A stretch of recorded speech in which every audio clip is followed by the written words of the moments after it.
So my question is, how did working on the Haggadah impact or interact with the other kinds of work that you're doing? And do you anticipate it maybe changing the way you approach projects in the future? I can scream about that without, it honestly, I feel like my new collection, I feel like, is a product of this work. It actually changed the way I think. It's just, again, my only writing advice also, I always feel like, it's nice guys, nice gals, girls, third sex, you name it. But the point is, doing the right thing when you're working on writing is always the right thing. When you do a favor for a friend or say like, oh, is this, it always helps you. You read someone else's story, you learn to read. And this idea of, Jonathan, bringing this project to me and me getting involved and knowing this is going to take me away from my other work, and I had no idea how much time it was going to take, but I can't even tell you what it was to work with language this way, to work at a sentence level this way, to think of meaning this way. I just can't even, my brains explode. It's like when I lived in Israel for a bunch of years, but I remember living there learning Hebrew, like modern Hebrew that way, where suddenly, you'd learn the Hebrew like mechonat kfisa, and you'd be like, washing machine, I never thought about it. It's the machine which washes. Language starts to crack open. But then when you work at this level, it's biblical. Think about that. If I asked you to translate, give me another word in English for water that has all the meaning of water. It's not liquid or a life. It's, I'm saying this is to think on that way and to be all consumed in something. I'm not a translator. I didn't identify it really. Honestly, in the most basic philosophical level, made me think of who I am, how I identify. Here I was translating or playwriting, being like, I'm not a playwright, I'm not a translator, just consumed with project in this way, without identity, obligation to text, and even to recognize, if you ask me about short stories, I'll be like, that is the supreme form. There is no form more important, more perfect, constructed wholly in the brain than the short story. And now I see, you ask me like, Trent, there is nothing more challenging than, live theater is the greatest artistic, and I wasn't being in conflict. I just understood what it means, like what passion is, what commitment is, what identity is, and it just so made me, even just ownership of material, back to that idea for me. I may not be religious now, I was very religious then. The idea of taking a word from the Torah, from the Bible, and me saying this is what this means, like the weight of that, it was, crippling at first. That's the idea of me feeling one must learn everything one can learn, and then, but just being forced to commit to those words made me think about what it is to commit to any word. And again, this book that I wrote last year would have taken me 20 years. It changed my whole way I see art and language, and I'm super thankful for it. But what else did it do? Exactly. My bunions went away. Yeah. You should have gone last.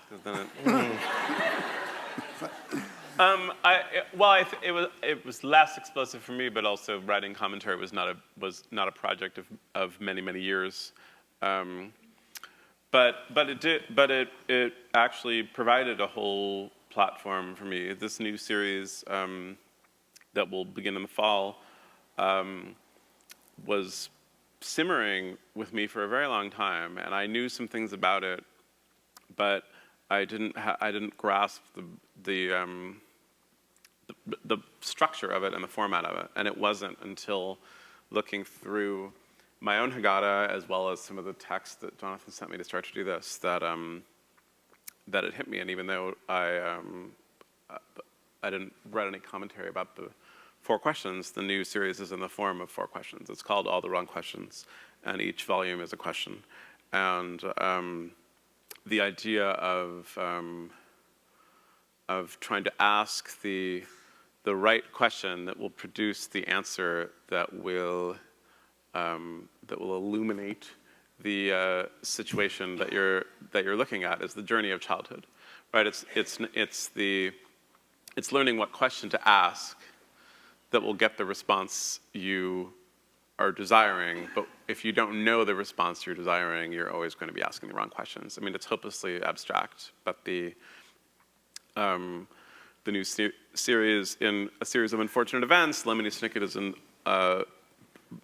is a grown-up, and he's thinking about things that have happened a long time ago, and this is a more immediate journey. It's Lemony Snicket's childhood, and it's what he's learning when he's learning how to be an adult and learning how to be the mysterious person that he becomes. And thinking about, I mean, there were many other things that that fed this, but thinking about questions was really powerful for me to figure out. And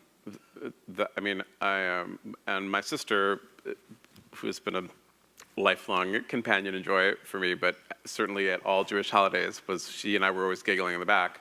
And we always had jokes about the 4 questions. Like, really, out of all the questions you would ask, that's the one.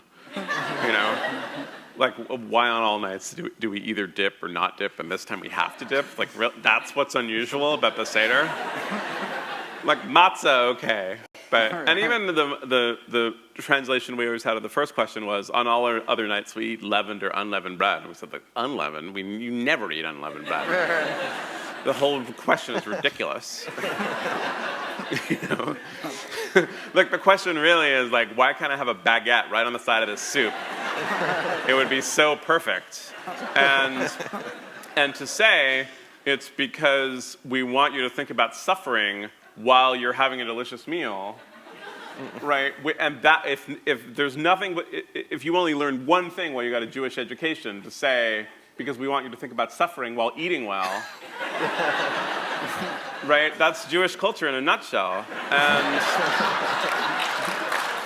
yeah, and so that question actually produces the answer that teaches the child where he is in the world, which is constantly eating and suffering.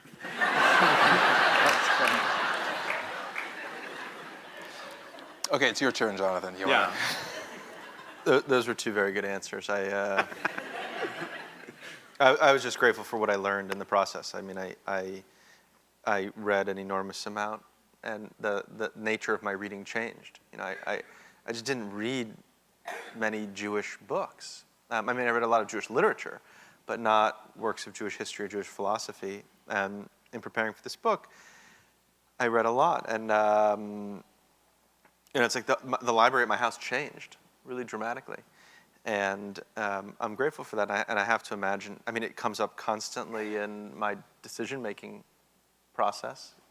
I don't just mean how I raise my kids, but you know, how I think about time, how I like to divide time. I think ethical questions that I wonder about. But I've also found it really just intellectually gratifying, maybe even more than I had ever found books to be. I mean, for me, it was a real gift to participate in the process. I did it really for 2 reasons. One, because you were so serious about it. I mean, I could tell that it was an important project for you. And 2, because it's not every day that someone asks you to participate in a Haggadah. And when I thought about that, I mean, it's a real legacy and a responsibility. And as a professor, I often have to read lots of stuff and put together all sorts of sources from different places. But it was a matter of years, really, to meditate on 10 different moments.